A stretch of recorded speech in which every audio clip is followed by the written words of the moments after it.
This just doesn't seem right to me on the surface. Is it even possible to be too nice? Now, it seems to me that we live in a world that has a dearth of kindness, of consideration. That what we need is more people who are courteous and friendly and just flat out nice to each other. So is it possible to be too nice? And the answer is yeah. And the reason is because if you are too nice, some people will take advantage of you. Now, a lot of people appreciate it. They will reciprocate. They will be nice right back to you, and that's okay. But the fact of the matter is there are narcissists, there are psychopaths, there are people on this planet, and there are a bunch of them, who they will sense your niceness as a weakness, as a point of vulnerability, and they will take advantage of you. Now, if you are a person with Asperger syndrome, well, guess what? You've got this thing called mind blindness. That is, it's very difficult for you to understand social interactions. You don't necessarily know just innately when you are being too nice, when this other person is reciprocating or this other person is taking advantage of you, who is taking advantage of your kindness and your consideration. So how do you know? Well, we've got 7 points here. And these are primarily for people with Asperger syndrome, but I think they would apply to just about anybody. But how do you know when you are being just too nice? Number 1 is this: when other people act superior to you. There are some people, narcissists, psychopaths, they just have this thing where they think they're superior to everybody. And they actively seek out individuals like you and me who just think it's nice to be nice. We are empaths. We are by nature helpers. And they take advantage of that. They use us for doormats.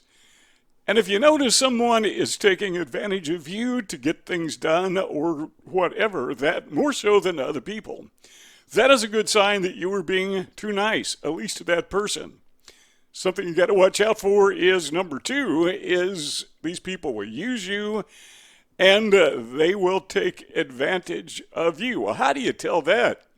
How do you know? I mean, after all, we're mind blind. Is there some indicator, some feeler that we can have? Yeah, there is. As a matter of fact, if you are dealing with a person who treats you in a manner that he or she would never allow anyone to treat him or her, guess what?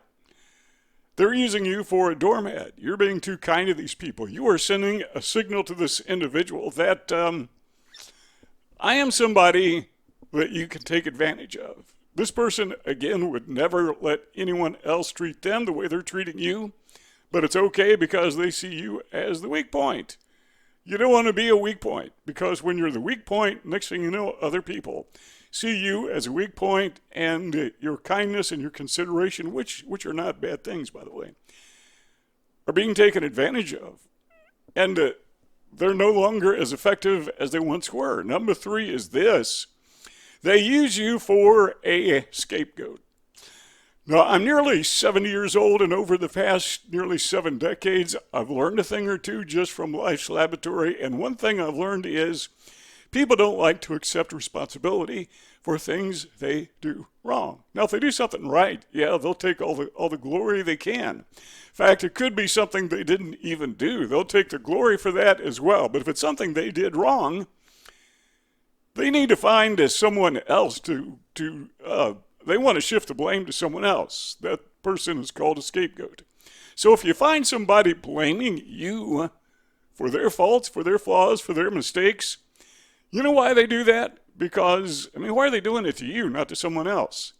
It's because you are viewed by that individual as a nice guy, as vulnerable. They think, yeah, I can get away with it with this guy, no repercussions whatsoever.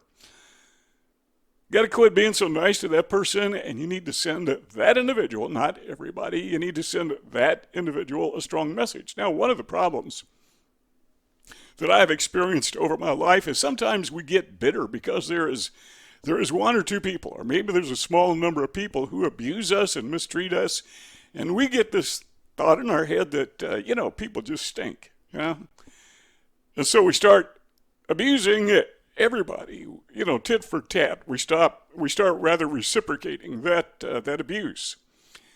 It to everybody. Well, the whole world is not like that. Now, granted, there's a lot of people who are abusive. But the challenge for those of us who are mind blind is to be able to distinguish, because we can't see, is to be able to distinguish between those who are kind and considerate and those who are abusive. Again, mind blindness, well, how do you tell? Number 4 is this: emotional abuse. If somebody makes you consistently feel depressed or worthless or out of place, or maybe just feel small, or they're beating you down more so than other people, that is a strong indication that you're just being too nice to that person. That individual sees you as a doormat, and I don't really understand that. Again, it's mind blindness. I don't understand why people do it, but I know that they do it. What are they doing? Well, they are boosting their own ego, their own sense of strength, but beating down someone else. But they can't just beat down anybody, because some people fight back. Some people won't put up with it. So to boost their ego, they need to find somebody like you that they can beat down. They can use for a doormat, and then they feel really strong. Well, sometimes, look, you just got to take a stand, or at least quit being nice to these people. At the very least, quit sending that signal: hey, I'm not a doormat. You cannot take advantage of me any longer. I'm going to quit being nice to you. I'm going to start sending you signals. Hey, hands off. Okay, number 5 is this: they have no interest in validating you. Validation, what is that? Well, that is where somebody makes another person have a sense of worth, a sense of value. When we care about somebody, love somebody, we want to make them feel good about themselves. Why not do that to everybody? Well, a lot of people do. It's just in our nature, particularly if you are an empath, to make other people feel good about themselves. So you praise people, you give them a thumbs up, you chat them up. If you're not an Aspie, you can do that fairly well. But we tend to validate other people. But everybody doesn't do that. And if somebody is not validating you, not making you feel like a person of worth, but rather they are putting you down, that's a strong indication that you're being too nice to that person, and you got to watch out. Here's a caveat. You got to watch out for this, because a narcissist will make you feel good about yourself so that you will like them, so that later they can take advantage of you. It's a trap. I mean, they're baiting you with kindness, and it's something you got to watch out for, because again, mind blindness. That's why people with Asperger syndrome so often get caught in the trap of narcissists, because they lay these traps for us or for anybody they can snare into their circle of influence. So be careful. Just because somebody is nice to you and is validating you, it could be with bad motives. But if they're not validating you, chances are this is somebody that you don't want to be very considerate to. You don't have to be rude to them or hateful to them, but just kind of back off the kindness. In other words, send a subtle signal. No, sorry, you can't take advantage of me anymore. All right, number 6 is this: they violate your boundaries. Everybody has boundaries. Now, you may not know it, but you have boundaries. And sometimes empaths and people with Asperger syndrome, our boundaries are so low and they're so weak that they have been abused so often that we don't even know where the boundaries are. Now, if you live in a house, you got walls in your house. Those are kind of like boundaries, and not just anybody can walk in your house. Okay, you live in an apartment, same thing. Maybe you're out camping and you're staying in a tent.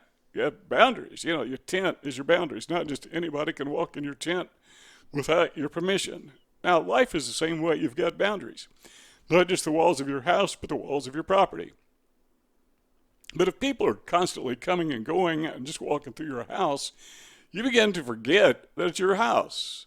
And people actually do that. I mean, it's kind of rare, but there are some people who are mentally ill who will just walk into somebody's house and have a seat and have a nice conversation.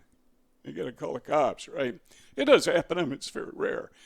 But when it comes to our personality boundaries, it's not rare. It happens all the time. People love to take advantage of your boundaries because that makes them feel strong. It makes them feel more powerful than you. They're taking advantage of you. So let me ask you this question. You live in a house, right? Or apartment, wherever. Where are your boundaries in your house? You can tell me exactly. You can look at my cabin and you can see the walls. Those are boundaries. Obviously. Okay, now what about your personal life? Where are those boundaries? Can you tell me? I mean, what can people say to you and get away with? What can people do to you and get away with? Sometimes, okay, we let things slide because, quite frankly, it's not worth fighting over. If I'm out mowing the grass and I see a neighbor's dog run through my yard, I don't get bent out of shape over it. The dog is violating my boundaries. The neighbor vicariously is violating my boundaries. Oh, whatever. Those things happen. Dogs, cats do it all the time, and I kind of, okay, I don't like cats, but I don't dislike cats, and I don't care if they walk through my yard. But what about wild critters? I mean, those things violate my yard all the time. You'd be amazed what birds do. Okay, let's don't talk about that. But hey, birds cannot come in my house. Why? Even wild birds. So I got boundaries. I mean, what I'm trying to do here is set a visual impact in your mind of what a boundary is, so you will know that, there's some places people just can't go. And you have birds flying in and out of your house. Some people, not literally, but figuratively speaking, metaphorically speaking, you have people who are like wild birds flying in and out of your life. They don't belong there. They are offending you. They are hurting you. They are taking advantage of you because you're leaving the doors and windows open. And when one comes in, others start coming in. So what is inviting them in? Sometimes, guys, you're just being too nice to these people. And I have nothing against birds whatsoever. I like birds. I think it's cool. Springtime, they make their little nest, and you get to watch the eggs hatch and little chicks learn to fly. That's kind of fun. But out of my house, I'm not mad at the bird. I'm not trying to hurt the bird, but you can't have a nest in my house. I'm sorry. So when you stop being nice to these people who are taking up residence, maybe not literally, but taking up residence in your life, unwelcomed, and they're not trying to help you at all, they're just taking advantage of you, you need to shoo them out. And it's not because you dislike them, it's not because you're rude, it's not because you're unkind, it's not because you're inconsiderate, it's because they are rude and unkind and inconsiderate, and you got to set those boundaries.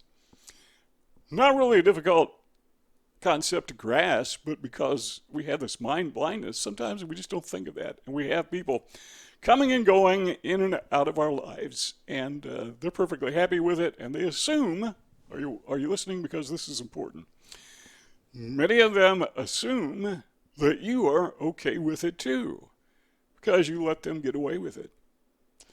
That takes us to number 7, and that is simply that they use you and take advantage of you. So if there is somebody who is using and taking advantage of you, consider that a very strong signal